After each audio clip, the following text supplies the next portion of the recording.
All right, all right. What's going on, everybody? It is Nathan Payne. Today, guys, we are going to go live on how to find seller leads and how not only to find seller leads, but how to market to them, right? Because a lot of you might know how to do that, but you might not know how to market to them, get them on the phone, get them emailing you, coming in. So, guys, let's freaking do it. Let's go for it. And I got one of my main buyers on the phone, Andrew, the man, the myth, the legend, Andrew Gutierrez. Is that right? Last name Gutierrez? Yeah. I knew that, but I didn't want to, I wanted to be 100% sure. You know what I'm saying? Cool, man. Well, let's talk. So tell me, Andrew, how did you start looking for leads? How did you get your leads that we're talking about right now? And then let's jump into how you want to market to them. So there's a lot of different type of leads, but these specifically are just the notice of defaults. And so I just went onto the Salt Lake County Recorder and just pulled a list directly from the source rather than a third party. Okay. Which is kind of my preferred method. I usually like to go to this source just so I know that the leads are. I just have control, I guess. Yeah. So you went to the county to get the data. Did you send like a Steve to do it, or did you go do it yourself? Oh, no. There's just an online portal. Oh, cool. You pay. What is that thing called? The exchange, or it's called something? Just Salt Lake County Recorder. Don't you have to pay for that, or is it free? Yeah. No, you pay a subscription. Oh, okay. Did you just get it for this specific reason, or did you always? No, I've had it for like 10 years. Okay. Yeah, because I used to have that too, and so you took the data from the county, and do you mind telling us, what data you pulled? What list? I just did the last year. So I just pulled up notice of defaults in the last year. Okay. And it gave me a list of maybe like 700-800 or something. And I was just going to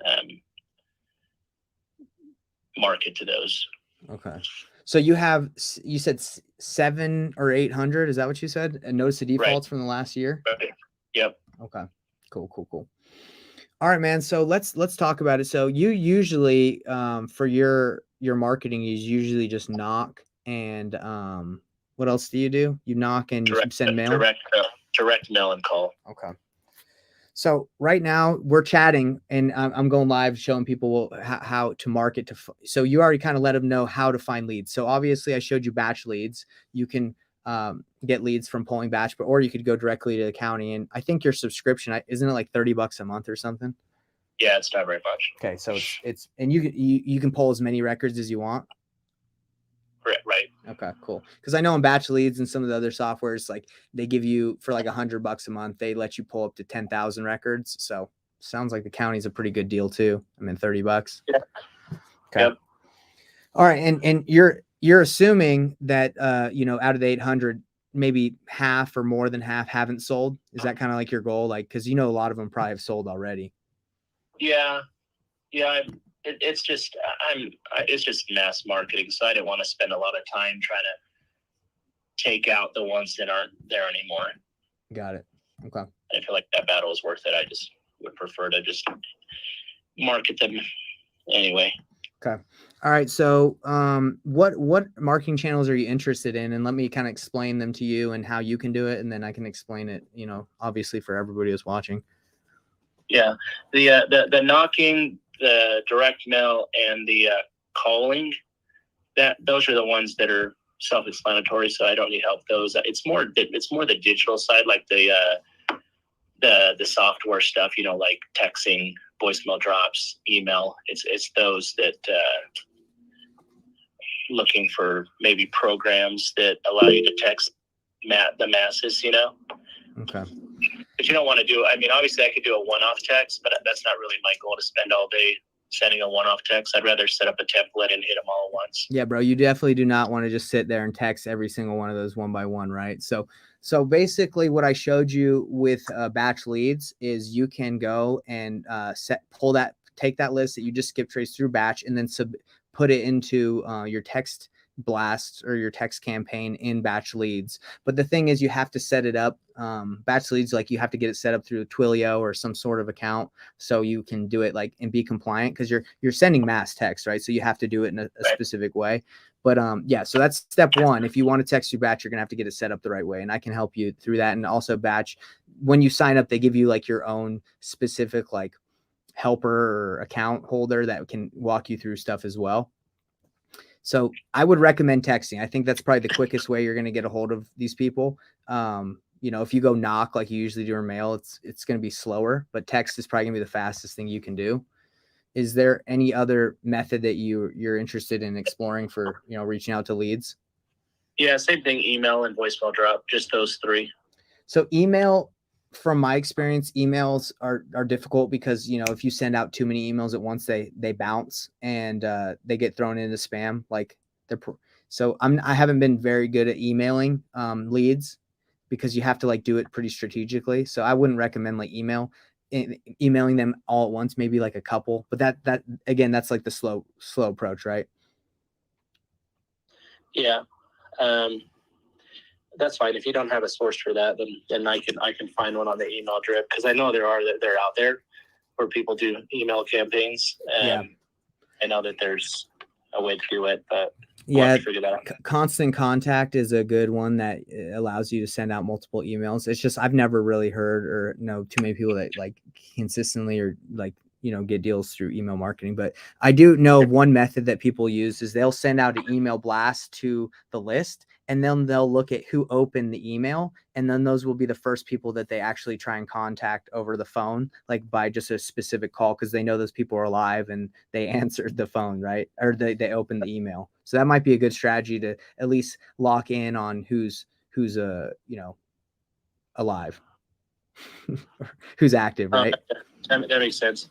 And then the voicemail drop, I've done that for my mortgage company. Mm-hmm. So I know that's a good source. I just don't know which outfit to go through. Yeah, so voicemail drops are okay, but the problem with voicemail drops is you're going to send out a voicemail. Like 90% of people don't listen to the voicemail, so they automatically call the phone back, and then you just have to have Steve or someone sitting on the phone just, hey, this is Nathan. I call, and they're usually like, hey, I missed a call from this number. Why are you calling me? And then you're like, oh, right. Yeah. I mean, we've been through that before.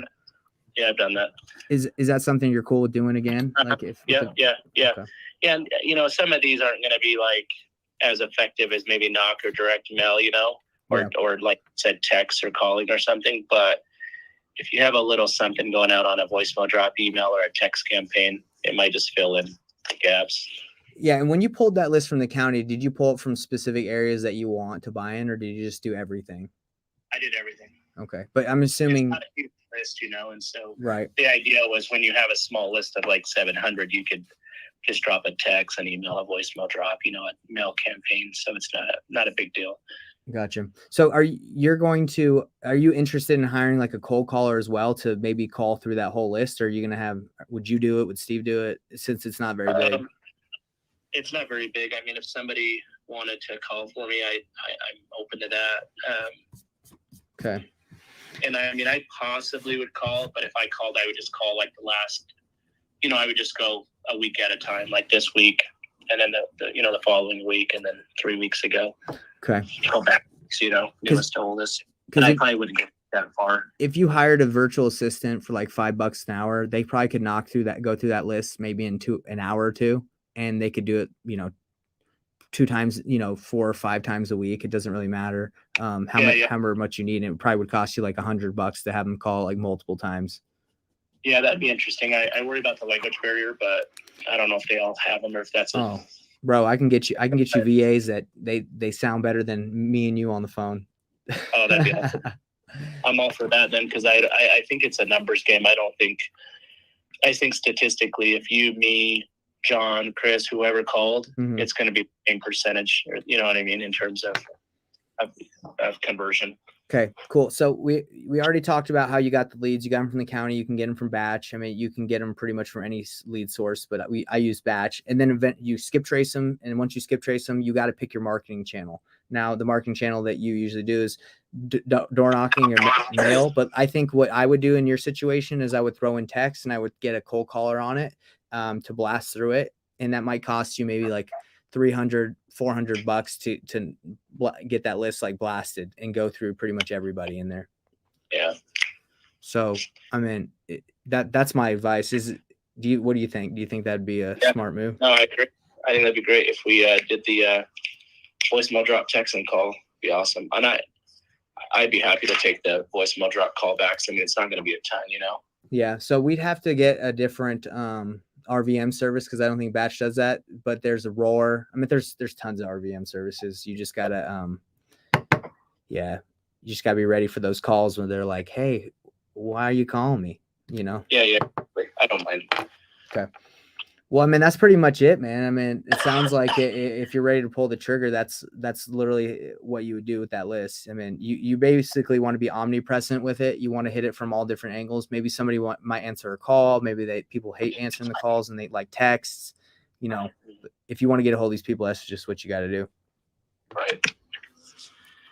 Yeah, I'd be up for that. Cool. Awesome. Well, do you have that was pretty much a recap of how you would market to those leads. And I can show you more in depth, maybe like on a screen share on how to do it. But what do you think? And since I want to help you out, how should we proceed? Do you want to like talk to Corey about it? Do you want me to come in and show you how to do it? Like, what do you want? Yeah, I'll just have you come in. Okay. All right, we're going to do the trade. You're going to let me work in that office for free. And then I'm going to run these leads for you. Okay, let's do it. Let's do it. All right, man. Okay, do you have any other questions or anything for me? No, I'm good. All right, dude. I can swing by tomorrow if that works. Yeah, dude, we're gonna just text me what time you're thinking. Yeah, and if you just crush it off of these deals, man, you're gonna have to throw me a bone or something. Yep. Let's do it. All right, I'll talk to you later. Yeah, bye. All right, guys. So that was a call with one of my top cash buyers. He's just like, look, Nate.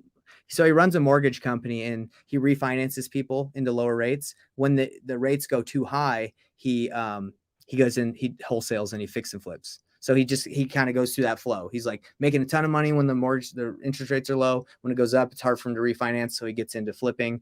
And he called me the other day. He's like, Nate, the technology side.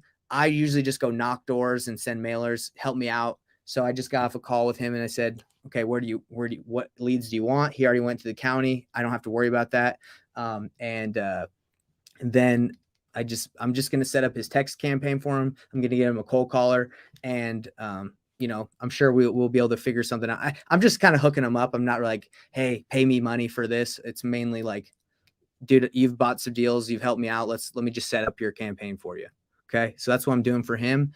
And guys, just to let you know, this office I'm staying in, they're selling it. The owner I was working with and I was leasing it from, he's selling it to another guy that's a chiropractor. So it's going to be a chiropractor's office. And the guy said I could stay in here. But my buyer's like, hey, you can come work at my office. I got a ton of space. And I was like, yeah, I'd rather go work at my cash buyer's office than, a potential chiropractor's office, and it's going to be free. So guys, network with your cash buyers. They definitely want you to work at their office because it's going to benefit both of you. You're going to see what they need. You're going to know what they want. And I mean, bada bing, bada boom. It's easy. So Lori, what's up? I know you had some questions or you said something about what area he was buying in. He just pulled all of Utah because he'll buy anywhere in Utah. Okay. So when he was getting the defaults through the county record, I was just curious, like how he pinpointed what areas he's going to buy data, and there was no direct like intention that he had. Yeah. So because the list of notice of defaults for the last year has been so small in Utah, it's only 800 people. It makes sense to just hit the whole list instead of just pull like 50 of them, like, cause you want specifically Draper, that city, which is where he lives and that's what he wants. But I'm sure he's going to go with whatever, he can get either to wholesale or to fix and flip.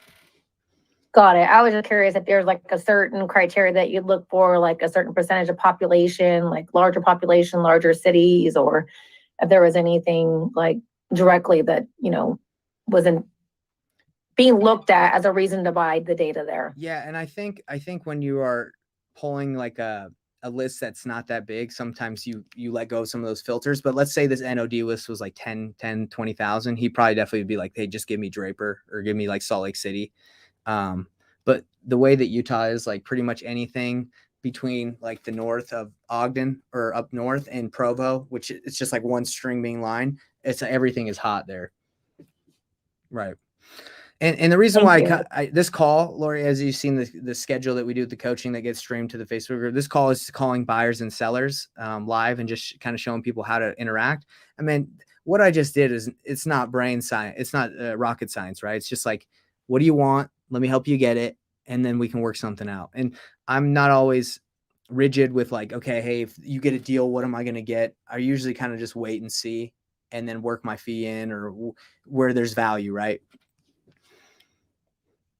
Because got it. Yeah, he was even talking about like he wanted to hire someone to run his marketing, right? So I was like, hey man, like if this makes sense for you, maybe let me just try it. Let me just show you how, let me just run some of your campaigns. And if it works out, maybe you can just pay me like a salary every month just to run your stuff. Because he was saying that he thought it'd be like a full-time job, and I really could run what he needs probably like a couple hours a day, maybe.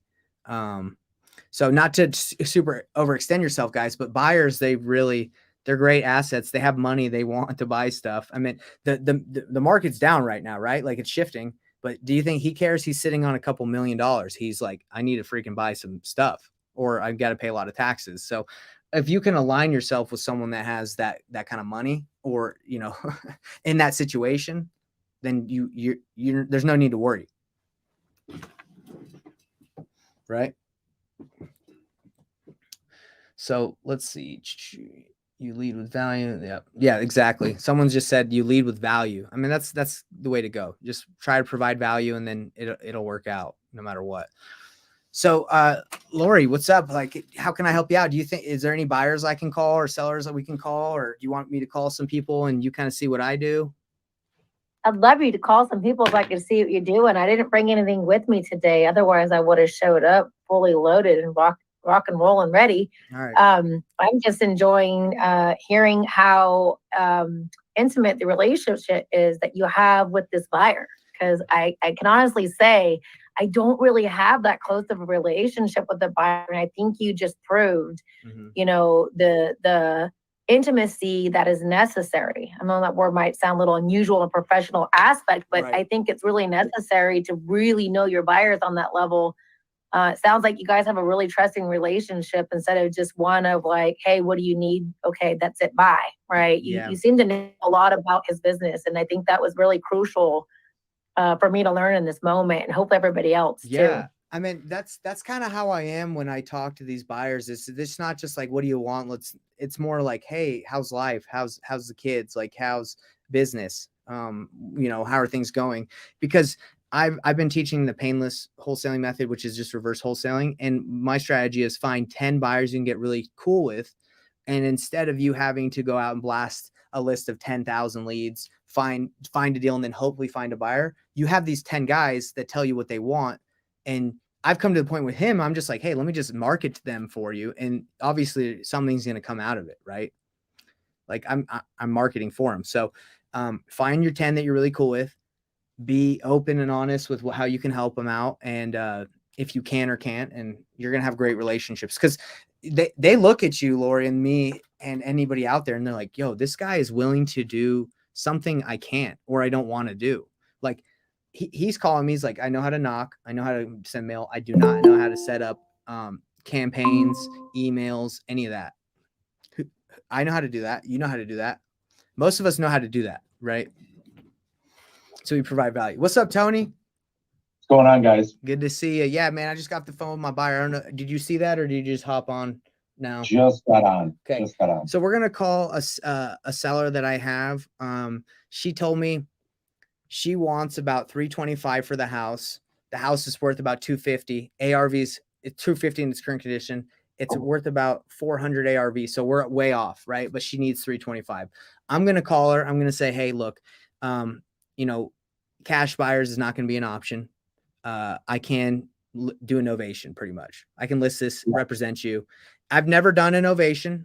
I've never come into that situation, but right now, I'm going to pitch it. First time, let's give it a shot. Awesome. We'll see how it goes. And she will, let's see if she answers.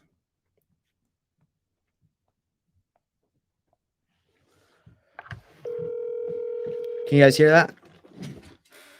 Yeah. Okay. Good morning. Good or mor- afternoon. I should say. Cammy, how you doing? Good. How are you, Nathan? I'm doing really good. Do you have a couple minutes to talk? Yeah. Good. Well, I just wanted to kind of give you an update on what I was able to find. So I reached out to about 5 or 6 of my cash buyers, kind of how I told you I would, just kind of get an idea where they'd be. And then if it was looking good, I was just going to blast it out to everybody and see if we could really get this like a bidding war started. So most of the cash buyers that I sent this out to, they were like in between, and I don't want you to be upset with me. I'm just going to tell you what they said. They're between like the 250 to 275 range, kind of like what it seems like everybody's been in, right? And obviously, as you continue to work on the house, that price will go up because that means they'll have to do less work. But it seems like you just kind of want to get it done now, right? Yeah.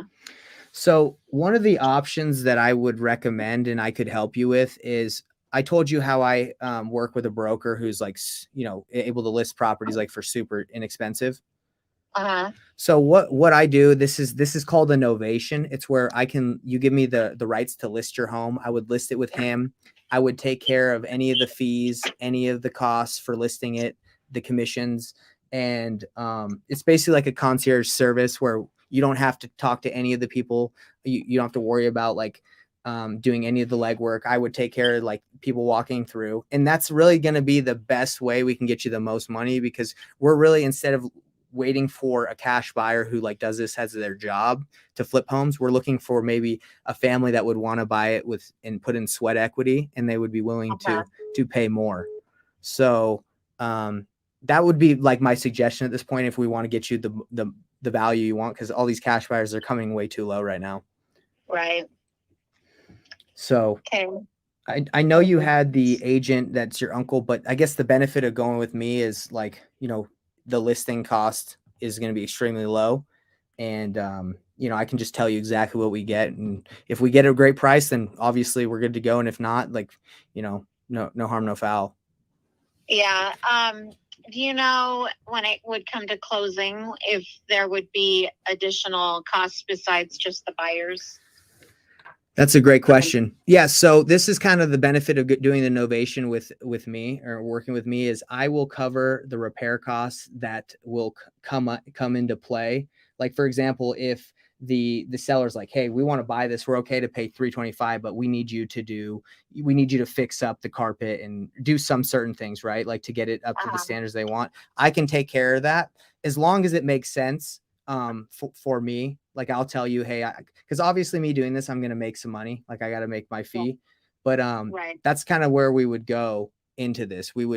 I would list it. We'd see what offers come in. If anything, any concessions or anything repairs they need, I'd pay out of our own pocket, out of my own pocket, my company's pocket, and we would try to get top dollar for it. But I guess to answer your question, yes, if there's anything, we'll be able to take care of it. Okay. And then commission fees and things like that at the end, how does that work? Yeah. So the way that this works is me and you agree on a specific price, right? Like for example, 325, 315, whatever number we can come to.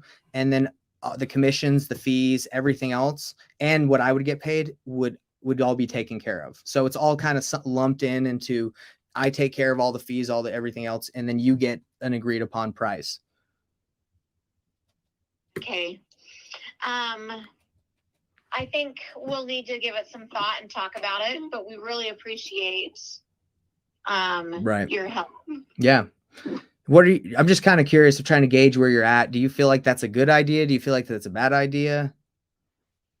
Well, the hard part is we know that by doing having it listed by an agent obviously helps and improves and things like that. Yeah, more eyes go on it, right? More people can see it. Yeah. I guess one of the things that's hard is, I don't know what I'm exactly trying to say. Do you not want everybody seeing your house? Is that kind of like you wouldn't want it all Well, over the MLS? okay. I mean, and we would be doing the same thing by owner if we did that. Got it. Just Got it. it probably wouldn't reach as many people, Okay. but we'd list it through like Zillow or Redfin and put it on KSL, hmm and Facebook Marketplace or something like that. Got it. So, Um, so that's kind of one of your concerns is like, why would you need me if you can do for sale by owner, right? right. And so that's where it's Valid. kind of hard because we really appreciate you and we appreciate Yeah. Alex. Yeah. and, Thanks. But you know, if we could get the most out of our house instead of the least out of our house, Mhm. that would help us. Exactly. Especially since I'm going to be making less money as a teacher out there instead of what I was making here. Yeah. Well, so I understand completely what you're saying and I get it. So this is, but just know whether you do FSBO or you list it, that's going to get you the most money, even though you have to pay like a commission and a fee. Like then you're bringing in the buyers who want the sweat equity, right? Like the family who says, oh, wow, this house could be worth 420 or 400 and I'm going to get it for, 350, right? And then 350, you backtrack all the commissions and the fees, and then you guys walk away with like 320, 325, whatever the number is. But I would love to send it out to my cash buyers. I just know it's going to be a waste of your time because they're going to all come in at, way the too low low. end. Yeah. Cause they want to make an extra 40 to 50 after they flip it. Right. And there's no margin at buying it at 325 for them to make any money. Yeah. No, I understand that. It's just kind of funny because we were getting the same offers before we did any work on our house. Yeah.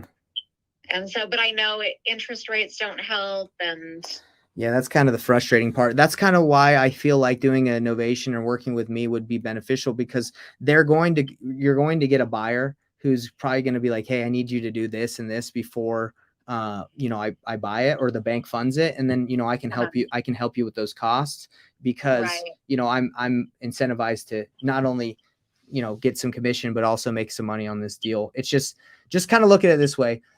3% would go to a listing agent just to list it. I'm pretty much listing it for less than that. And then just taking the difference in the commission by being willing to, take care of everything and take care of any costs that need to be paid for. So that's kind of like where I'm making money. okay. Gotcha. Well, we will talk about it and then get back to you. Cool. Okay. I totally understand. Do you kind of have an idea of when I can expect to hear back from you? Probably by tomorrow. Okay. All right. And if you have any other questions, I know that's not probably what you wanted to hear, but I just wanted to be upfront with you, say, hey, look. No, we appreciate it. Okay. All right. Well, I'll expect to hear from you and you have a great day. Okay. Thanks, Nathan. Yep. You too. Yep. Bye. Bye-bye. Bam. So that was my attempt at doing a novation. I got shut down. Good job. I think I explained it right. Like you basically like, hey, I'm gonna wrap in my fee. I'm gonna get paid. You're gonna get what we agree on, and pretty much she would just sign an attorney in fact. We'd sign a normal real estate purchase contract. I'd list it. My listing agent can do it for like $1,000. He would list it. Then we'd, if there were any repairs or anything that needed to be done that were like crazy, I would just go back to them and say, hey, look, they're willing to buy it, but they want this. I can take maybe care of 10K. You take care of the rest. And then you walk away with this. And then obviously I'd bake my fee into it.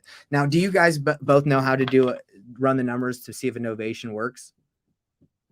Okay. Let me. I have one going right now. Okay. Oh, you do? Okay. So yeah, Tony, what are your thoughts? Like, how do you feel like that was? I thought that was good. I liked listening to you talk. I liked how you didn't just end the call with, we're not interested. You came back to her and said, okay, what are your thoughts? And you got a lot out of her. And she kind of gave you the answer instead of waiting for a follow-up, right, in 2-3 days. And then she goes to you and, 100%. Yeah. Yeah, because that's the deal. Like sellers aren't trying to like push you off, right? Like if you come to them as a place like a consultant, like how I've been with them, they're like happy to talk to me. I've been trying to just give them good advice. They want to hear from you and they don't want to just like shoo you off, right?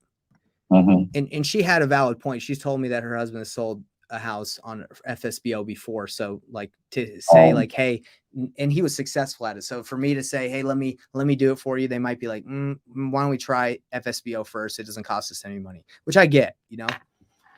That's a tough one. All right, guys. So can you see my spreadsheet? Mhm. Okay, so this is how you run the numbers to see if Novation works under the Novation tab. So their house, I ran the numbers. It's about 420 of ARV. The estimated repairs, I mean, guys, this house needs like a ton of money. It might even need more than that. My goal would be to find a cash buyer on the MLS that's like maybe a newer flipper that doesn't really care of doing a lot of the work themselves. That's kind of the goal on it. But anyway, 65K. So as is value, let's see where this comes in. This is C3. Okay. So it's saying that the as is value is about 355 after, you know, ARV minus repairs, 355. They want 325 for it at cash. That's what they want. So then you put the closing costs. Let's see who just hopped in here. Okay. I think that's AJ. My bad. Is that you, AJ? Yes, boss. Oh, okay. That's my VA, everybody. AJ's the man. Okay. All right. Everyone. Okay, there we are. So 8% for closing costs and realtor fees. So 6%, and then 2% for the closing costs. This is if you're going to wholesale it, and desired profit. So I want to make, I'd like to make 25K on a Novation.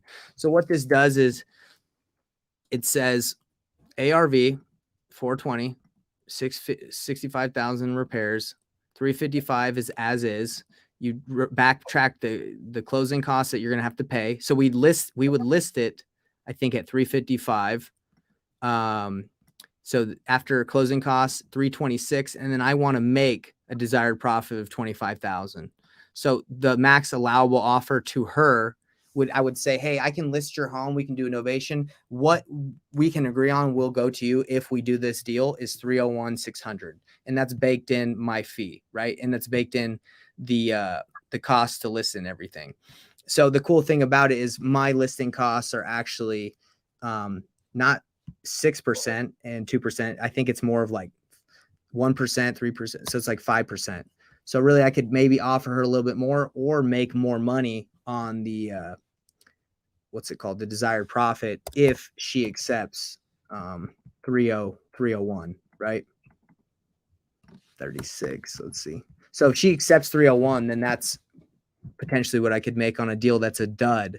No one's buying this deal that for cash unless they get it for like 250. As you guys can see right here, it's actually max allowable offer on a wholesale deal is 235, which is kind of lower. But that's kind of how you determine if you have a Novation or a wholesale deal. And that's, no one's offered 235. They've been around 250. So this is a little lower than usual. But yeah. Do you have any questions, Lori or Tony, about how to run the numbers on seeing if you have a Novation deal or not? No, this is like pretty self-explanatory. And I know this is something that you offer, this calculator, through your program. So Yeah. I do not have any questions. And you have this, right? You two should have this both. Mhm. This calculator. And if you don't, I can send it to you right now. Do you both do you both have this? I think so. Yeah, Nathan, on the left side here, where you're typing in the numbers, I'm seeing percent of ARV for wholesale deals. Max equals 75%. Are you using 80% though?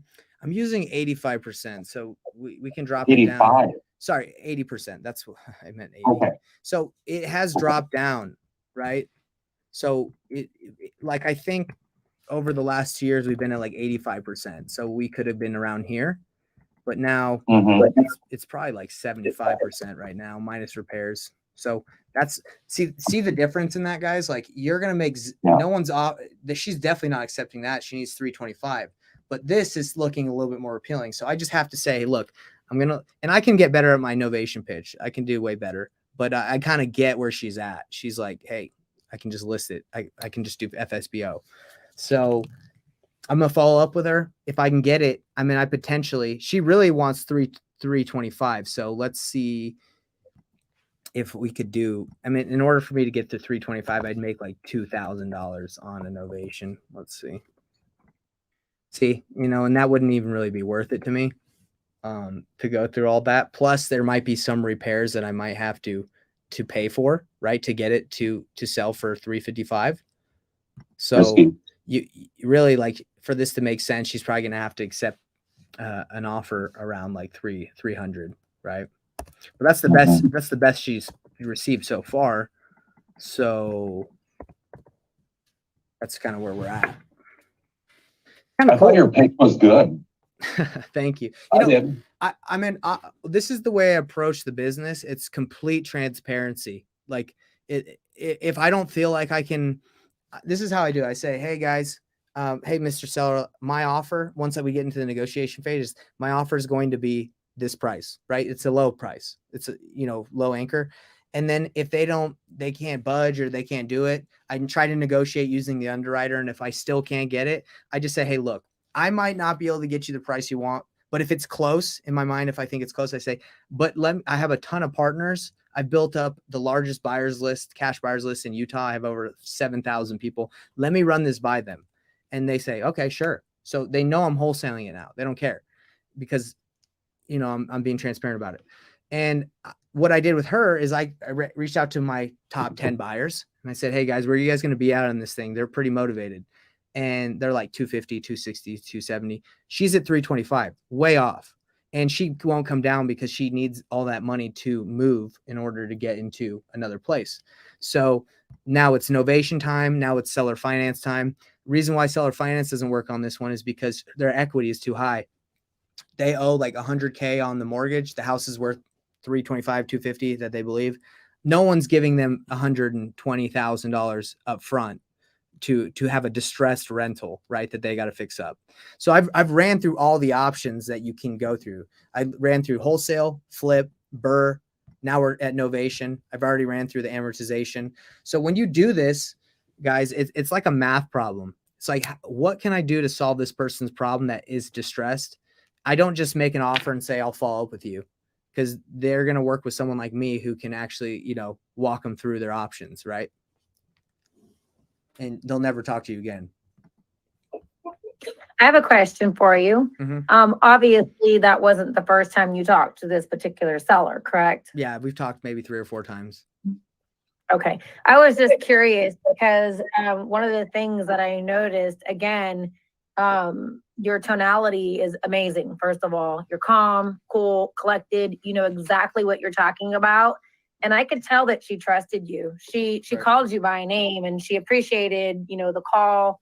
She appreciated your honesty. And, that's not what I would normally see in a first phone call. That's why I was curious Right. where the relationship was at based on, the number of calls. Because normally when you talk to a seller the first time, it doesn't look that cohesive. I mean, at least in my case, Right. Right. they're not so calm and understanding, and questions are I guess asked in a way that was not aggressive. So great call. I loved hearing all of it, and I'm glad I asked what number of call that was because I was curious. Yeah, I'm thinking, wow, you'd be you not much shocked. of a smooth criminal that like you got somebody like that on the first Oh. call. That would be amazing, wouldn't it? It's like, hey, first call. They're like, hey, Nathan, I've been waiting for your call. So real quick, I want to show you guys, this is my sales process, and we can go deep on Wednesday for you guys. I go through the sales process more in depth. This one's more like live calls, but on Wednesday, I'll show you guys my exact way of talking to sellers. So right now, I think both of you have my mind map that like dives into every step of how to do a deal, like reverse wholesaling. So if you go to making offers to sellers to get contracts signed, I kind of go over like how to go through the section, how to make offers, what tools to use, letter of intent, credibility packet, all this stuff is outlined for you guys. Different ways to make offers, from creative financing to wholesale novation, all the contracts you need. So I don't think I've showed you this, Lori, but this has everything laid out. I know it's probably hard to use it for the first time because you probably haven't seen it before, but it's got everything. Even I'm actually pretty excited about this thing I made. It goes over under creative financing. It goes over here. And if you're considering doing creative financing with someone, it tells you what decision tree you need to make depending on if they have a loan or no loan. So they would have a loan, right? If I did a seller finance, and I'd have to find out if it's FHA or VA or conventional. And then it would let me know what options are creative, right? Because FHA, you can't do a subject to. A lot of title companies won't do that. And wraps are difficult on FHA. Possible, but a little bit more difficult. So anyway, it's pretty cool. And as you guys continue to come to these, you'll learn how to navigate this better, and it's gonna have everything you need in it. Pretty cool, huh? Can you go back to that FHA VA option you just said there? Yeah, the link tree, this tree right here. Yeah. Okay, so under FHA it says cash then lease option. What does that mean? Say that. So these are the options that you have to pitch them. So if it's an FHA loan, you can give them cash, like a wholesale cash offer, or do a lease option. If it's an FHA loan that is in place, it's very difficult to take it over subject to, or with a wrap, which a wrap is just a subject to that you wrap. The reason, and it's not that you can't do it, but a lot of title companies will not do this for you because it kind of can get dangerous for their company. So that's kind of what it says. It just tells you so VA conventional, VA loan, conventional loan, those are going to be the ones you can do everything. And then obviously if it's free and clear, there's no loan in place, you can do anything you want except subject to, because there's no mortgage in place.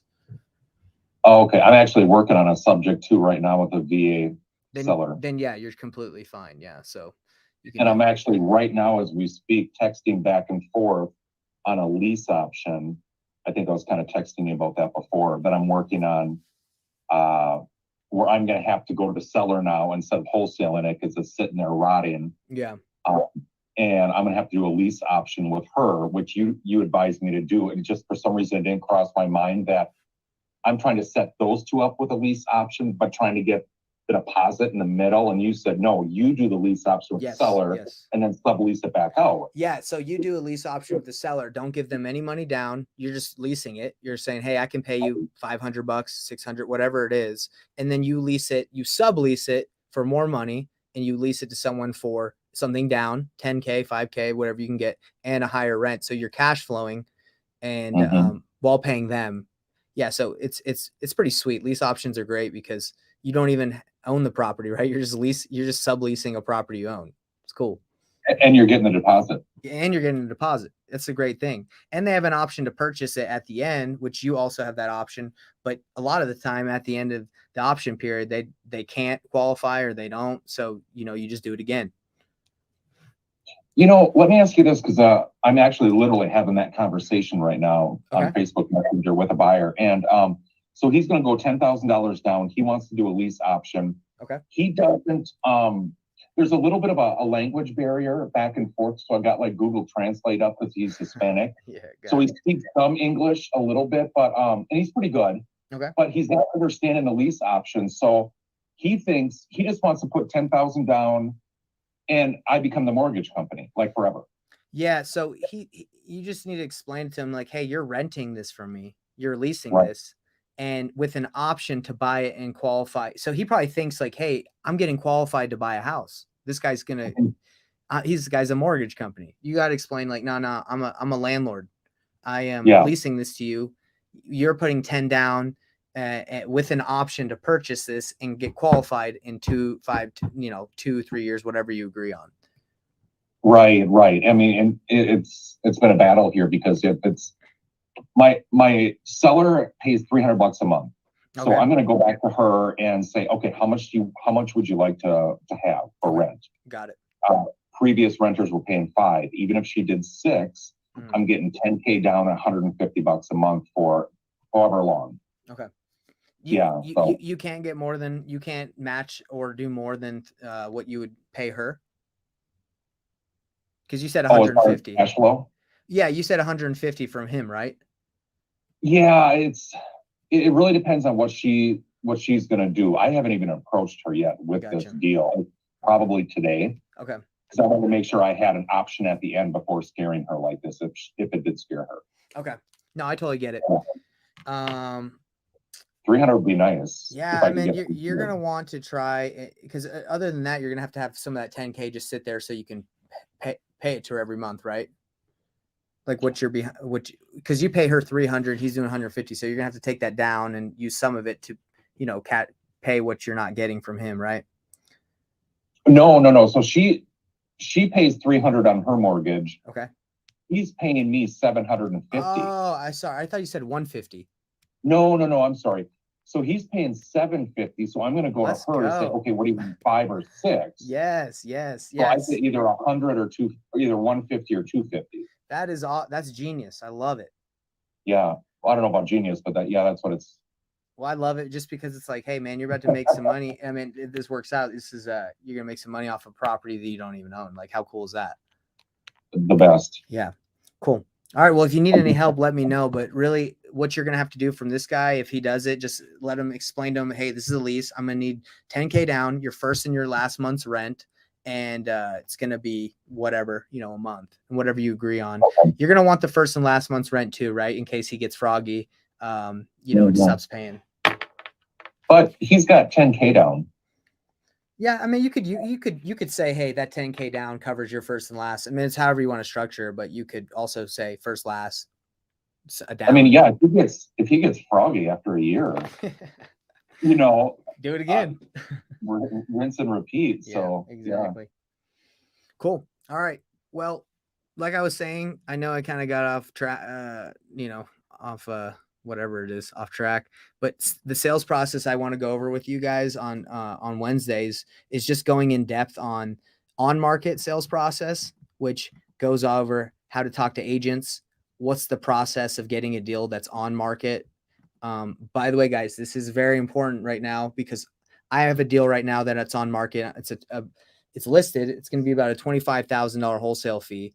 That I'm JVing with someone, but it was listed. So there are deals on the MLS. There are going to be more deals on the MLS because no one's moving, right? So you have that relationship with that buyer, you're going to get deals. That's why I don't spend any money in marketing right now. I look at wholesalers deals that come through my email, and I look on MLS deals. And because of my network, I get people sending me JV deals. So I spend $0 right now, and you guys can do the same, but it's just an option. So this section tells you how to go through how to get a deal on market. And then off market, I go through, and Lori, I think the reason why I established the credibility is I present options as like one of the first things I do on a call. I say, what options have you explored to solve the problem that you're facing? And I say, have you thought about listing it? Have you thought about renting it, keeping it, flipping it, or do you just want cash? And then we explore every option until they've eliminated all of them and they want a cash offer. And at that point, I did not convince them to go with me. We're working together as like a team to try and get them the option that they want. I love it. I think this is absolutely amazing because the way I've been approaching things is really not giving the seller any options when they actually have a lot of options. They're just not being educated on what they are. And I have to fault myself for that because I guess I've been a successful one-trick pony, so to speak. But seeing that, you're basically giving them every option possible is pretty amazing to keep yourself, I guess, more opportunities on the table for yourself as well, right? Yeah, I mean, the thing is, like, you're never going to be able to convince someone to sell their house for 50% of what it's worth unless there's a major problem or unless they like really trust you, right? To like what you're telling them. Because if you just go out and straight, you don't have a relationship and you tell someone, I'll offer you 50% of what your house is worth, they immediately don't believe you or want to work. They feel offended, right? No matter what. They just feel like you're trying to take advantage of them. So I don't really even lead with a cash offer. I lead with like what we talked about, what options. Now, the cool thing about listing it with an agent is I have a lot of relationships with agents, so I can refer that out. I can still make money, not as much, but I feel good because I put them in the right direction of where they wanted to go. If they want to rent it out, there's really nothing I can do, right? Like they want to rent it, sure, go ahead and rent it. If they want to keep it, they're not going to sell it.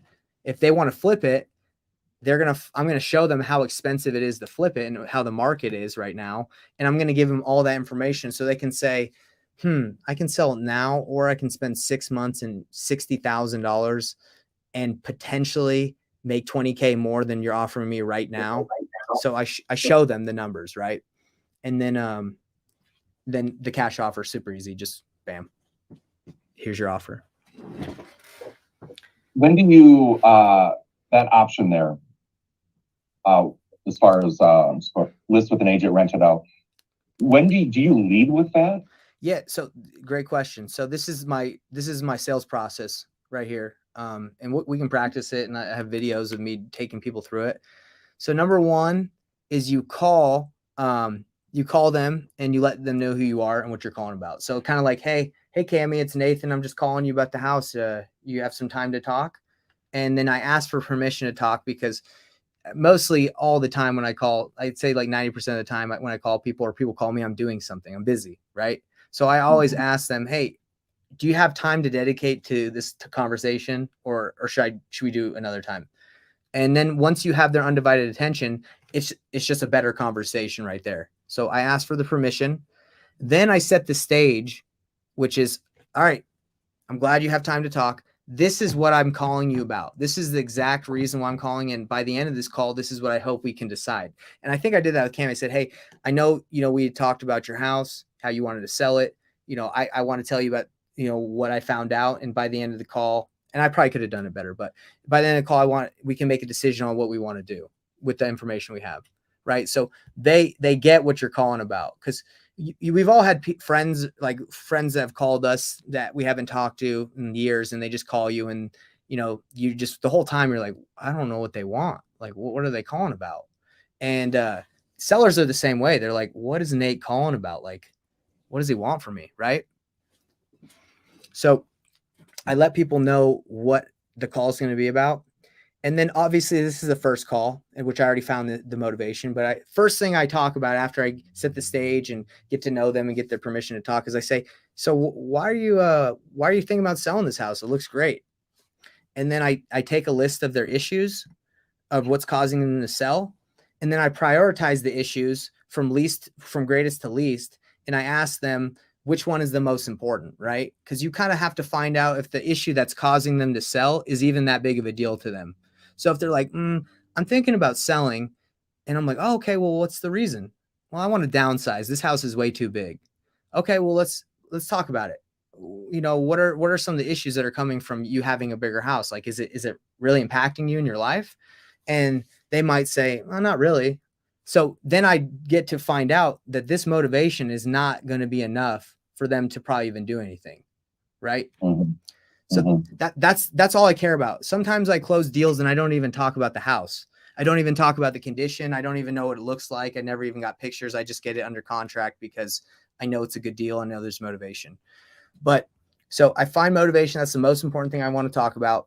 And then after they talk about their motivation, like why they're selling, I say, okay, hey, so now I understand why you're selling. Let's talk about what options you've explored to solve this issue of selling. Because I don't want to just make you an offer, jump the gun, because you might not even need to sell it. You might be able to just keep it. So then you explore the options. And then after the options, it's the rest of the normal call: condition of the house, timeline, deal killers, asking price, negotiate, get contract signed. So did that answer your question, Tony?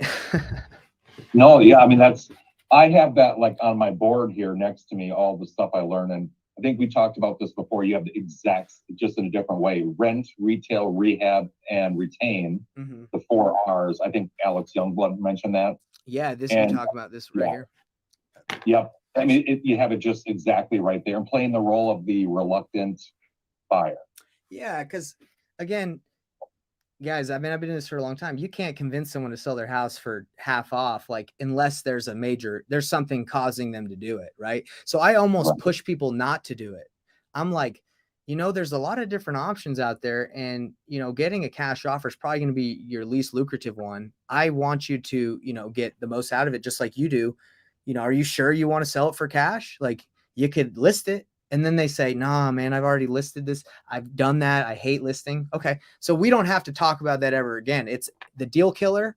later on, if I don't address these options and I get to this point where I'm trying to close the contract and they say, let me think about it, I kind of just maybe, lost out because I wasn't willing to kind of dive deeper and find out other deal killers that were on the table. Maybe their friend's an agent. Maybe they're a contractor and they just want to list it. I do this so I can get rid of a lot of the deal killers that will arise later if you don't talk about this stuff. Mm-hmm. Smart. Yeah. So I'd recommend doing this, and I can kind of teach you guys how to do it better, like how to do a good process. But I actually, I got another call I got to be on. So these calls usually last an hour. And by the way, Tony and Lori, you, just to show you the schedule for the mentorship. Let's see. I want to be more available for you guys and provide like as much help as I can. So these calls are daily this week, like every week. We have the Calling Sellers Live like we just did. For new people that are brand new to the program, I do an onboarding call, like to onboard you to the program if you don't know how to use it. Tomorrow at 4, my time, mindset and deal analysis. We'll look at deals, sales training like we just did today, but we'll dive deeper every week. And then this is how to use Batch to get deals. And then I do a podcast with someone, and then you guys can ask questions to the guests. And they're usually pretty cool guests. Last week we had the owner of Batch Leads on. It's Brent Daniels was on a little bit ago. So you guys can go and ask questions to whoever I have. You just have to be in the chat. Love your calendar. Love it. Cool. Love it. Man. Awesome. Oh, your calendar gives me anxiety. Oh, are you talking about this thing? Yeah, go back Yeah. to that. There you go. Oh gosh. Yeah, that's Yeah. So My guys, goodness. I know this is a little overboard, but I time block everything. Wake up, workout, journal, shower, call. your organizational skills are one of my many reasons why I love working with you, because you've never missed a meeting and I can see why. Well, I will tell you, Bob Britta, I think he's pretty upset. He called me. He's like, I've been waiting on this call. You didn't show up. And I'm like, it got overlapped and I feel so bad. He was pretty mad. At least I thought I think he was mad. But anyway, hey guys, let me know. You got my number. You can reach out to me anytime you need. I got your back. All right. Awesome. Thanks. All right. See you guys. See you guys. Bye, Tony. Yeah, Bye, Nathan. See ya. All right, guys. If you were watching that, I stream my my coaching to the Facebook group wherever you're watching, so you guys can get it. Like you can learn. If you want to be inside the coaching calls, I'd love for you to come in, book a call me, and let's chat about it. I have the club, which is, I think you guys have heard about the Painless Wholesaling Club. It's $99 a month right now. It's about to go up to $297 on Friday. I'm about to raise it up because the demand's like, I've had it discounted so I can help people out. But if you guys want to join the club, do it right now. It's $99. It's going to stay there for anyone that buys it.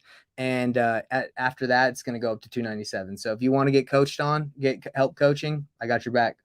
They sound like they're already yeah. So these people in here, they've been doing it for a while. The club is mainly, it's a lower tier. It's mainly for people who, are newer, but, or maybe they just, like balling on a budget.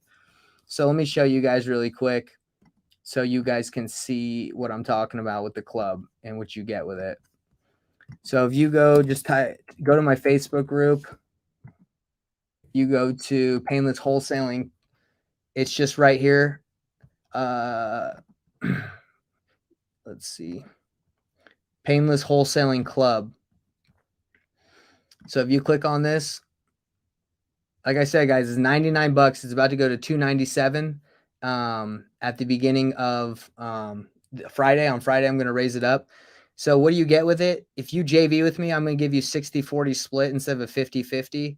You get weekly calls with me, 1 weekly call, and I review your deals. Members only community. You're going to get to meet Tony, Lori, a bunch of other seasoned investors as well.